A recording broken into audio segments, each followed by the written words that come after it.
ऐसे कार्यों का अनुष्ठान न करें जिनमें हमारा भजन छूटता है, जिनमें सत्य छूटता है, जिनमें भगवत भाव छूटता है। जैसे आपके ऊपर कृपा हुई, आप भगवत मार्ग में चल रहे हैं, अब आप ऐसे सांसारिक कार्यों का अनुष्ठान कर रहे हैं जिनमें आपकी चित्तवृत्ति बिल्कुल भगवत विमुख हो रही, तो जीवन का लाभ क्या होगा?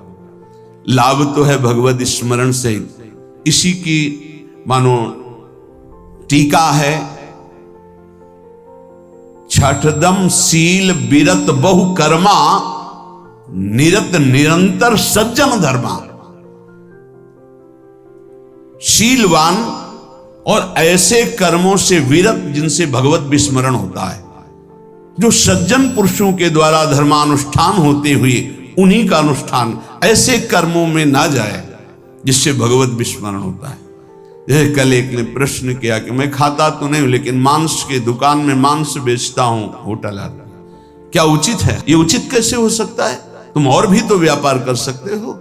जरूरी है धर्म का पालन करने की इच्छा करते हो, धर्म आचरण करते हो, ऐसा नहीं।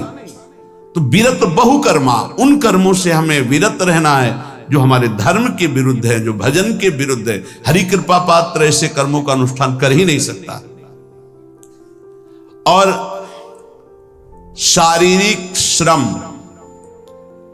इतना जिससे हमारा भजन का तार ना टूटे। जब भजन का अभ्यास किया जाता है तो हर कार्य को सुचारू रूप से करते हुए एकाग्रता भजन में रखी जाती है। हम वो कार्य जल्दी से कर ही नहीं सकते जिसमें भजन छूट जाए और कार्य पूरा हो। नहीं, हम कार्य करेंगे, हमें छोड़ दीजिए, हम अपने चिंतन से युक्त होते ही बिल्कुल कार्य करेंगे। जैसे कई साधक हैं, उपासक हैं, बड़े अच्छे उपासक हैं, उनको आप कार्य दीजिए कि आप पानी गर्म कर दीजिए, पात्र बहुत सुंदर साफ होगा, पानी बहुत गर्म, लेकिन आप कह दीजिए कि 5 मिनट में गर्म करके ले, तो उनसे असंभव नहीं होगा। छोड़ दीजिए उनको आप, वो मतलब ऐसा कार्य करेंगे प्रशंसनीय, पर वो समय से। उनका एक सिद्धांत है, बहुत अच्छा लगता है, और अपने को पता है इससे जल्दीबाजी नहीं होनी। पात्र मार्जन करना है, छोड़ दीजिए आप उसको, टोकिएगा नहीं, आप जल्दी मांझ के, उससे नहीं होने वाला। वो तनिक भी दोष नहीं रहने देगा पात्रों में, पर समय दीजिए, आराम आराम शिव कर। हमें अच्छा लगता है। भगवत चिंतन परायण उपासक की यही वृत्ति होती है। पोछा लगाना है, बिल्कुल बढ़िया लगेगा, लेकिन आपको सर से घुमा दे, वो ऐसा नहीं होगा। आप छोड़िए और जाइए, हटिए, और वो अपने ढंग से लगाएगा और एकदम क्लीन करके। यही उपासक का लक्षण होता है। जो कार्य करेगा सांगोपांग करेगा, पर वो बहुत मस्ती से होगा क्योंकि उसका भगवत चिंतन चल रहा है। अधिक ऐसे जिससे हमारा चिंतन छूट जाए, थोड़ा संयम में आना चाहिए। ये भगवत कृपा पात्र का लक्षण है। अपने भजन का फल देखना भगवत कृपा पात्र की, सबको प्रदान कर देना। हिम्मत है? अपने भजन, इतनी मेहनत से किया हुआ भजन, भजन होने के बाद, हे प्रभु इस भजन का फल हो, सर्वे भवन्तु सुखिना सर्वे सन्तु निरामयः। यहां तो कहते महाराज, एक माला रोज आपके लिए करता हूं कि आपकी बीमारी ठीक रहे, तो शेष किसके लिए करते हो प्रभु? शेष क्या? अगर इष्ट और गुरु के लिए तुम्हारा है कि एक माला करते, तो फिर इतनी माला करते तो हमें क्या होगा? सब आपको दे देंगे तो हमें क्या होगा? तभी भजन का रहस्य नहीं जाना। सबके मंगल के लिए अपने भजन को समर्पित कर देना। देखो भाई भजनानंदी, भजन में अरुचि होने लगेगी? नहीं होने लगेगी। सुबह से शाम तक पसीना चुआए हम और भजन का फल दे दे सबको, तो इसका रहस्य बताते हैं। सबको जे भी कहा सर्वे भवन्तु सुखिना, तो सर्वत्र विराजमान भगवान वही पलटकर अनंत रूपों में आपके ऊपर बरस पड़ेंगे। ये आंतरिक रहस्य है। हमने जो भजन किया वो एक सीमा में था, जब हमने संपूर्ण विश्व को दे दिया तो असीम बनकर वापस हुआ। ये भाव न समझ में, अगर ये भाव न कहे तो एकदम लगे हम अपना भजन क्यों दे सबको। उस सर्वात्मा में विराजमान जो हमारा प्रभु है उसी को समर्पित कर। सर्वे भूंत सुखिना। तो वो सब पलटकर सब जगह से वापस आया, सबका आशीर्वाद आया और वो महान बनता चला गया। ये लाभ है, आंतरिक लाभ है।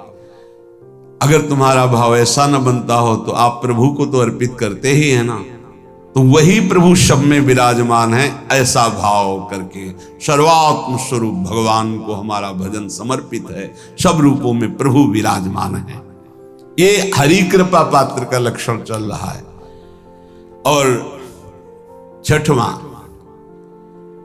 अपने भजन से अपने लिए कुछ भी ना चाहना और दूसरों की तो बात जाने दो। दूसरों से कुछ ना चाहना ये तो ठीक है, अपने भजन से अपने लिए कुछ ना चाहना है हिम्मत।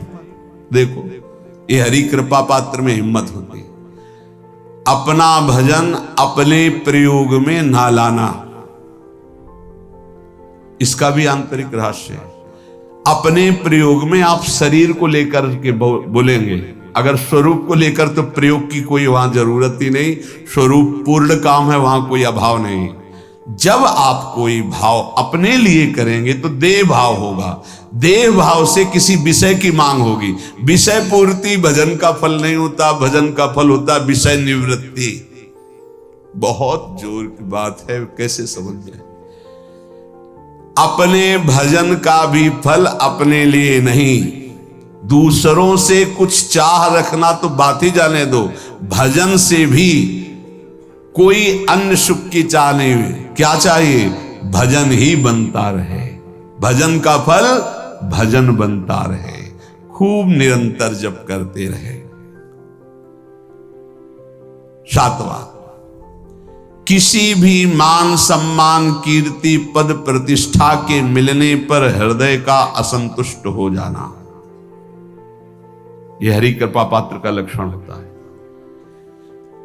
प्रणाम नमस्कार जय हो तो हृदय में असंतुष्ट हो जाना चाहिए। कोई किंचन मात्र अभिमान न उदय हो जाए। प्रभु बचाओ, ये माया की चकाचौंध से बचा लो नाथ। कौन सा अपराध बन गया कि आपकी जय की जगह यहां हमको ऐसा सुनना पड़े।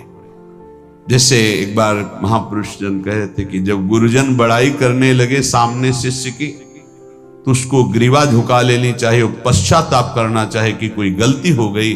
आज हमारे गुरुजी ने हमारी बड़ाई कैसे कर दी, इसका मतलब कोई दोष बन गया, कोई गलती हो गई, और प्रार्थना करना चाहिए कि क्षमा कीजिएगा महाराज, अगर कोई गलती हो तो दंड दीजिएगा, लेकिन ये दंड मत दीजिएगा कि आप हमारी प्रशंसा कर रहे हैं। भगवान इससे बड़ा और कोई दंड नहीं हो, ऐसा महसूस होना चाहिए। सम्मानम कलयाति घोर गरलम, ये हरि कृपा पात्र का लक्षण है। नीचापमानम सुधा, नीच पुरुषों द्वारा किया हुआ अपमान अमृत के समान लगे और सम्मान विष के समान लगे। मान प्रतिष्ठा कीर्ति जिसके लिए बड़े बड़े लालायित रहते, हरि कृपा पात्र को विष की तरह चुभती है। और आठवां, किसी भी प्राणी समुदाय से संबंध ना रखते हुए सब पर दया की भावना, सब पर कृपा की भावना, सब पर करुणा मैत्री, पर किसी से ममता नहीं।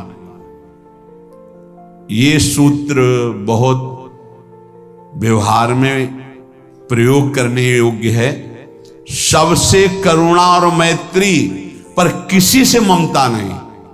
करुणा तो करी भरत जी ने, मैत्री भी की मृग से, पर ममता रहित नहीं रहे। ममता कर ली तो अगला जन्म हिरण का हो गया। ममता नहीं रखी। निर्ममो निरहंकारा, करुणा मैत्री तो करनी है, जैसे इसमें आदेश गीता में जी आदेश है, अद्वेष्टा सर्वभूतान मैत्र करुण एवच, पर निर्ममो निरहंकारा, ये साधक की चतुरता है।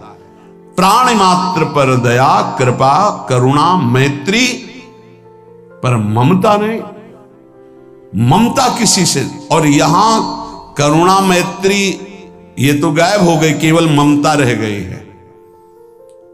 अपने शरीर से ममता, शरीर संबंधियों से ममता, विषय भोगों से ममता, यही जहर है। संबंध में ये ममता ही जहर है, विचारों में अहंकार जहर है, कर्मों में ये आसक्ति जहर है। इसी जहर को मिटा दे तो जीवन मुक्त महापुरुष कर्म करते हुए, विषय सेवन करते हुए, वार्ता करते हुए, विचार करते हुए, बिल्कुल जहर रहित उसका जीवन हो गया। तो ये 8 बातें हरि कृपा पात्र में होती हैं, इनको बार बार सुनना और हृदय में धारण करना। जो भक्त होता है, हरि कृपा पात्र होता है, उसमें ये 5 बातें कभी नहीं जागृत होती, स्फुरित ही नहीं होती। पहला, किसी से ईर्ष्या, दूसरा किसी से घृणा, तीसरा किसी से भयभीत हो जाना, चौथा भजन सेवन नृत्य गायन आदि में लज्जा लगना, पांचवा किसी की निंदा करना। ये नहीं। अब जो आगे वर्णन कर रहे हैं उसमें महापुरुषों की पहचान है। सिद्ध महापुरुष 3 प्रकार के होते हैं। एक होते हैं आचार्य कोटि के, सात्विक विचार वाले, एक होते हैं भ्रष्ट आचरण वाले, एक होते पिशाचाचरण वाले, और तीनों सिद्ध हैं। बहुत बड़े महापुरुष पूज्यपाद उड़िया बाबा जी हैं, वही रहस्य का प्रकाश कर सकते थे, अन्यथा बिना ब्रह्मबोध महापुरुष के ऐसा नहीं। तीनों सिद्ध हैं, तीनों भगवत प्राप्त है। सात्विक आचार वाले, जो आचार्य कोटि के होते हैं, एक एक अक्षर शास्त्र मर्यादा के अनुसार चलने वाले, जैसा शास्त्र कहता वैसा उनके आचरण में दिखाई देगा, और वो उससे सिद्ध भगवत प्राप्त महापुरुष हैं, पर उनके आचरण तस्मात् शास्त्रम प्रमाणम।